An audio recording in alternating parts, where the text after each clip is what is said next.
उन हमलावरों में से कुछ लोग शौरू पर भी अटैक कर देते हैं। जब शौरू का बॉडीगार्ड उसे बचाने के लिए आता है तो वो लोग उसे भी मार देते हैं। यहाँ पर शौरू एक बात तो समझ गई थी कि ये सारे हमलावर उसके पीछे पड़े हैं, तो वो अपनी जान बचाकर भाग रही थी। तभी ही वहाँ पर एक हीरो की एंट्री लेते हुए यान शुई पहुँचता है। वान वान हमारी दुनिया से बुक में लिखी जाने वाली लाइन्स को पढ़ रहा था कि ज़ाओ किंगडम के सेकंड प्रिंस यान शी ने प्रिंसेस रुलान को बचाया। फिर वो लेम की तरफ देखते हुए कहता है कि स्पेस ट्रैवल डेडलाइन जल्दी ही आने वाली है, जल्दी ही ये सब कुछ खत्म हो जाएगा। जब वो बुक की तरफ देखता है तो वो कहता है कि ये क्या है, यान शुई के कैरेक्टर में लव इंटरेस्ट भी है। यहाँ नॉवेल वर्ल्ड के अंदर शौरू से पूछती है कि तुम्हारे साथ वान वान नहीं आया, तो वो उल्टा उसे पूछ लेता है कि तुम्हारा पैर ठीक है ना, तुम्हें कहीं चोट तो नहीं लगी ना। वो उसके पैरों की मसाज कर दे रहा था तो उसका पर्सनल बॉडीगार्ड कहता है कि आगे धर्मशाला है, क्या आप वहाँ पर रुकना चाहेंगे। शौरू उसे देखकर कहती है कि शौमी तुम यहाँ, तो यान शुई उसे कहता है कि इसका नाम मी यान श्याओ है, ये बस शौमी की तरह दिखता है। भले ही इसका नाम मी यान श्याओ है लेकिन मैं तो इसे शौमी ही कहूँगी क्योंकि ये बोलने और समझने में आसान है। फिर प्रोग्राम शौरू से कहता है कि तुम्हारे कैरेक्टर का नाम प्रिंसेस रुलान है, तुम जनरल लियान की बेटी हो, प्रिंस सांग तुम्हारा हस्बैंड है और तुम्हारे अंदर कोई भी स्किल नहीं है। मिशन जो तुम्हें बताया जाए तुम्हें वही करना है। शौरू यहाँ ओके बटन पर जैसे ही क्लिक करती है तो उसे प्रिंसेस रोलान का पास्ट दिखाया जाता है। प्रिंसेस रोलान पावरफुल जनरल फैमिली से बिलोंग करती है। उसकी शादी जब प्रिंस सांग से हुई तो उसके पति का बिहेवियर उसकी तरफ कोल्ड था, क्योंकि प्रिंसेस रोलान दिल की तो अच्छी थी लेकिन उसका टेम्पर अच्छा नहीं था और इसी वजह से उसके पति की 4 कॉन्क्यूबाइन उससे अच्छी तरीके से बात नहीं करती थी। उससे सभी लोग इतनी ज्यादा नफरत करते थे कि जब वो पैलेस की तरफ आ रही थी तो किसी ने उस पर हमला कर दिया था। शौरू ये सब कुछ देखकर थोड़ी डर जाती है। तभी ही कैरेज रुकता है क्योंकि उसका घर आ गया था। जैसे ही शौरू नीचे उतरती है तो उसका हस्बैंड राजकुमार शांग उसे लेने के लिए आया था। उसे देखकर ऐसा लग रहा था मानो जैसे वो यहाँ पर जबरदस्ती का आया हो। राजकुमार शांग की 4 कॉन्क्यूबाइन थी। कॉन्क्यूबाइन लान को छोड़कर बाकी 3 कॉन्क्यूबाइन का फेस शौरू की फ्रेंड से मिलता था तो वो उसे देखकर बेहोश ही हो जाती है। जब शौरू को होश आता है तो उसे तो एक प्रिंसेस की ट्रीटमेंट मिल रही थी एंड उसे उसमें काफी ज्यादा मजा आ रहा था। दूसरी तरफ एम्प्रेस डाउचर के जन्मदिन के जश्न की तैयारियों के बारे में यहाँ पर बात चल रही थी। एम्प्रेस चाहती थी कि ये सारी जिम्मेदारी रुलान संभाले, लेकिन कॉन्क्यूबाइन लान से ये देखा नहीं चाहता तो वो तुरंत उसे मना कर देती है एंड कहती है कि रुलान तो थोड़ी गैर जिम्मेदार है एंड थोड़ी स्ट्रेट फॉरवर्ड है, वो कोई ना कोई गलती कर ही देगी, तो आप ये जिम्मेदारी उसे ना दे। तभी ही वहाँ पर शौरू आकर एम्प्रेस से ये कहती है कि माना कि मैं थोड़ी स्ट्रेट फॉरवर्ड और गैर जिम्मेदार हूँ, लेकिन आप मुझे सिखाएंगी तो मैं जरूर सीखना पसंद करूंगी। तभी ही उसे मिशन मिलता है कि तुम्हें इस जश्न की प्रिपरेशन करनी होगी ताकि तुम्हारा प्रिंसेस का टाइटल मेंटेन रहे। एम्प्रेस तो पहले से ही शौरू को पसंद करती थी, इसीलिए वो इस जश्न की सारी जिम्मेदारी उसे दे देती है। ये देखकर कॉन्क्यूबाइन लान को बिल्कुल भी अच्छा नहीं लगता। फिर यान शुई को मिशन मिलता है कि शौरू पर जिसने भी हमला करवाया था वो उन सारे हमलावरों को ढूंढ निकाले। वान वान अपनी बिल्ली से कह रहा था कि इस बार मैं सच में घर जाने वाला हूँ, बस मास्टर अपना मिशन कंप्लीट करके यहाँ वापस आ जाए, क्योंकि टाइम बिल्कुल भी नहीं है। फिर वो बुक की तरफ देखता है। वो कहता है कि इसमें तो सिर्फ मिशन कंप्लीट करना था, ये लव स्टोरी बीच में कहाँ से आ गई। यहाँ नॉवेल वर्ल्ड में शौरू यान शुई के साथ जश्न की तैयारियों में लग जाती है। यान शुई इसमें उसकी काफी मदद कर रहा था। आगे वो दोनों मार्केट में घूमने के लिए जाते हैं तो यान शुई शौरू को बहुत सारे गिफ्ट लेकर देता है। शौरू कहती है कि काश मैं यहाँ पर और भी ज्यादा रुक पाती एंड एक प्रिंसेस की जिंदगी जी पाती। तो यान शुई कहता है कि हमें मिशन कंप्लीट करके जल्दी ही जाना पड़ेगा, वरना हमारे रियल वर्ल्ड में प्रॉब्लम आ सकती है। शौरू कहती है कि कोई प्रॉब्लम नहीं आएगी क्योंकि मेरे तो हॉलीडेज चल रहे हैं। यान शुई सोचता है कि तुम नहीं समझोगी, टाइम बिल्कुल भी नहीं है। तभी ही शौरू से कोई टकराने वाला था तो यान शुई उसे बचा लेता है एंड इसमें ये दोनों काफी ज्यादा क्लोज आ जाते हैं। अगले सीन में शौरू जश्न की तैयारियों के बारे में बाकी सारी कॉन्क्यूबाइन से जब पूछती है तो वो लोग कहती है कि हमने तो कुछ भी नहीं किया है। यहाँ कॉन्क्यूबाइन लान तो कुछ ज्यादा ही बेचारी बनने का नाटक कर रही थी। तभी ही वहाँ पर राजकुमार सांग आता है।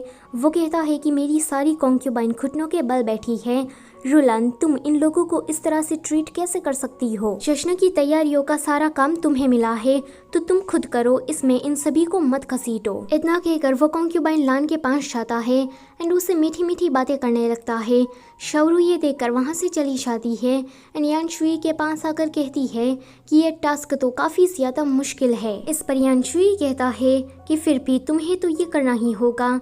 वैसे तुम पर जिसने हमला करवाया था, मुझे खबर मिली है कि वो इंसान इसी मैनर में रहता है। शाओरू कहती है कि यहाँ पर तो सभी लोग अच्छे हैं, वो भला मुझ पर हमला क्यों करवाएंगे? यानशुई उसे कहता है कि तुम सिर्फ चेहरा देखकर ये पता नहीं लगा सकती कि कौन अच्छा है और कौन बुरा है। बस इसी बात को लेकर ये दोनों झगड़ा करने लगते हैं।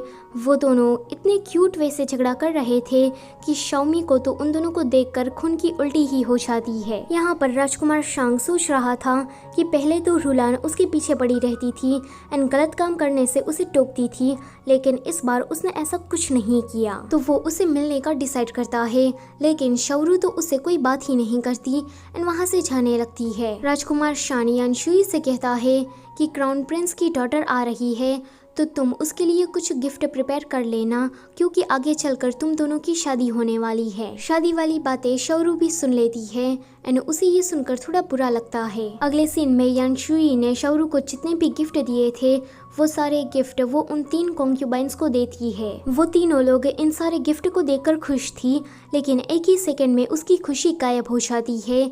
एक कहती है कि हम ये लेना तो चाहते हैं, लेकिन हम इसे एक्सेप्ट नहीं कर सकते। कॉन्क्यूबाइन लान हमें इसकी कभी भी परमिशन नहीं देगी। शाओरू पूछती है कि ऐसा क्यों? तो वो लोग कहती है कि कॉन्क्यूबाइन लान राजकुमार सांग के फेवर में है। राजकुमार सिर्फ और सिर्फ कॉन्क्यूबाइन लान को ही पसंद करते हैं, इसलिए कभी भी उन्होंने हमारी तरफ नहीं देखा। अब तो हमने उम्मीद भी छोड़ दी है कि वो कभी हमारे पास भी आएंगे। शाओरू कहती है कि ये तो काफी बुरा है। वो इन तीनों को करियर के बारे में समझाने लगती है ताकि ये तीनों सेल्फ इंडिपेंडेंट बन सके। इन तीनों को भी शाओरू काफी पसंद आती है एंड ये तीनों लोग शाओरू की फ्रेंड बन जाती है। यहाँ पर यानशुई राजकुमार सांग से बातें कर रहा था। जैसे ही उसे वहाँ से बाहर जाने को मिलता है तो वो भागता हुआ शाओरू के पास आता है एंड उसे कहता है कि तुम मेरी शादी को लेकर कुछ गलत समझ रही हो। शाओरू उसे कहती है कि मैं तुमसे मिलने के लिए आ रही थी और मैंने देखा कि कॉन्क्यूबाइन लान कुछ अजीब बिहेव कर रही है। आगे वो दोनों कॉन्क्यूबाइन लान के बारे में बातें करने के लिए यानशुई के कमरे में चले जाते हैं। यहाँ पर इन दोनों को ऐसा लग रहा था कि शायद वो हमला कॉन्क्यूबाइन लान ने ही करवाया होगा। शाओमी यानशुई को कुछ खबर देने के लिए उसके कमरे की तरफ आ रहा था तो शाओरू यानशुई के पीछे छुप जाती है। शाओमी अपनी खबर देकर वहां से चला जाता है। उसके जाने के बाद शाओरू जब नीचे उतरने की कोशिश कर रही थी तो वो सडनली गिर जाती है एंड एक्सीडेंटली इन दोनों के बीच में किस हो जाता है। शाओमी को भी आवाज आती है। उसे लगता है कि शायद अंदर कोई हमलावर आ गया होगा, तो जब वो देखने के लिए जाता है तो वो ये नज़ारा देखकर फिर से बेहोश हो जाता है। अगले दिन ये दोनों ही मिलकर कॉन्क्यूबाइन लान का पीछा करते हैं, लेकिन इन लोगों को यहाँ पर कुछ भी सबूत नहीं मिलता। अब शाओरू एक और नया प्लान बनाती है। वो जश्न में नाच गाने को भी ऐड कर देती है। जब शाओरू कॉन्क्यूबाइन लान के साथ डांस प्रैक्टिस कर रही थी तो यानशुई इस मौके का फायदा उठाकर कॉन्क्यूबाइन लान के खिलाफ कुछ सबूत ढूंढने के लिए जाता है। फिर अगले सीन में शाओरू अभी भी डांस की प्रैक्टिस कर रही थी। यानशुई उसे दूर से देखकर कहता है कि कौन कहता है कि हमारी शाओरू क्यूट नहीं है। तभी ही उसकी नजर राजकुमार सांग पर जाती है। वो भी शाओरू को ही देख रहा था। ये देखकर यानशुई को थोड़ी जलन होती है। अगले सीन में शाओरू अपनी तीनों दोस्तों को फ्लर्टिंग करने के बारे में सिखा रही थी तो दूर से उसे राजकुमार सांग भी देख रहा था। वो अपने बॉडीगार्ड से पूछता है कि ये फ्लर्ट करना क्या होता है। वो कहता है कि मुझे भी नहीं पता। वेल, ये बॉडीगार्ड और कोई नहीं लेकिन वही सिक्योरिटी गार्ड है। यहाँ हमारी दुनिया में वान वान देखता है कि इन दोनों ने अपना मिशन टाइम पर पूरा नहीं किया, इस वजह से स्टोरी लाइन बदल गई है। स्टोरी लाइन बदलने के कारण कॉन्क्यूबाइन लान का कैरेक्टर भी पूरी तरीके से बदल गया है। अगले दिन राजकुमार शांग शौरू के साथ फ्लर्ट करने की कोशिश कर रहा था तो यानशुई ये देखकर कहता है कि तुम ये कर क्या रहे हो। राजकुमार शांग यानशुई को वहां से भगाना चाहता था, लेकिन यानशुई बहाना मार देता है कि उसको तो शौरू के साथ जश्न की तैयारियां करनी है, इसलिए वो शौरू को अपने साथ ले जा रहा है। राजकुमार शांग उन दोनों को रोककर कहता है कि रुलान तुम्हें क्या चाहिए, अगर वो चीज महंगी भी होगी फिर भी मैं वो तुम्हें दिला दूंगा। शौरू कहती है कि ठीक है। अगले सीन में शौरू यानशुई से कह रही थी कि राजकुमार शांग मुझे क्या देने वाले हैं, तो वो कहता है कि तुम्हें उसकी गिफ्ट की काफी परवाह है।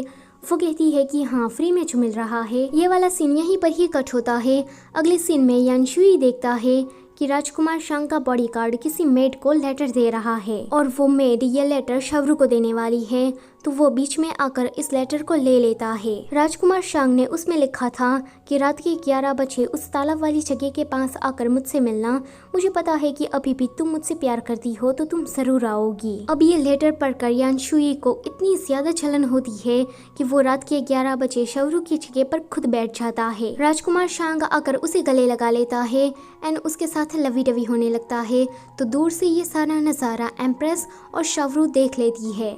सो गाइज, इसी के साथ ये वाला पार्ट होता है यहीं पर ही ख़त्म। वीडियो अच्छी लगी है तो लाइक शेयर और सब्सक्राइब करना मत भूलना। Thank you for watching.